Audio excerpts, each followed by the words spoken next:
Hello বন্ধুরা, তোমরা সবাই কেমন আছো? আমি তো খুব ভালো আছি। আজকে আমি চলে এসেছি জাংশন কিচেন রেস্টুরেন্টে।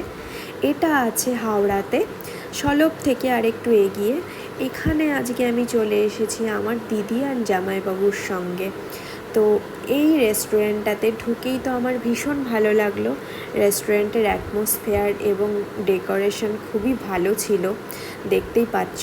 তো তোমাদের সাথে আমি এটা শেয়ার করলাম। তোমরা যে কোনো সময় গিয়ে ওখানে ভিজিট করতে পারো। ওখানকার খাবার দাবার আর অ্যাটমসফিয়ার কিন্তু ভীষণ ভালো লাগবে। আমার তো খুব ভালো লেগেছে, তাই তোমাদের সঙ্গে শেয়ার করে নিলাম। তো আমি চলে এলাম এখানে খেতে। তো আমার তো ভীষণ ভালো লেগেছে। দিদি আর আমি একটু ছবি তুলে নিলাম। এরপরে আমরা স্টার্টারে অর্ডার করা হয়েছিল ওখানে চিকেন তন্দুর আর ফিশ ফ্রাইয়ের সাথে ওরা ফ্রেঞ্চ ফ্রাইজও দিয়েছিল।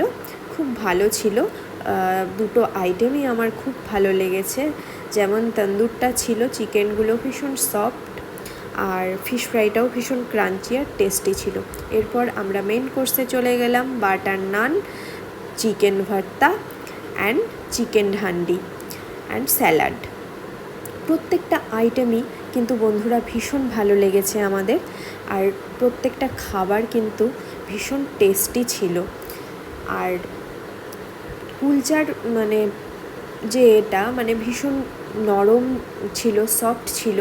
আমার তো ভীষণ ভালো লেগেছে, আমি খেয়ে খুব খুশি হয়েছি। আর তারপরে অর্ডার করে ফেলেছিলাম একটা ফ্রেশ লাইম সোডা। এরপর চলে এলো আমার চকলেট সিরাপ সমেত চকলেট আইসক্রিম, যেটা আমার ফেভারিট। এরপর চকলেট আইসক্রিম খেয়ে ফিঙ্গার বোল এলো, হাত ধুয়ে নিলাম এবং বাড়ির পথে রওনা দিলাম। চলো বন্ধুরা, টাটা, এখানেই শেষ করলাম।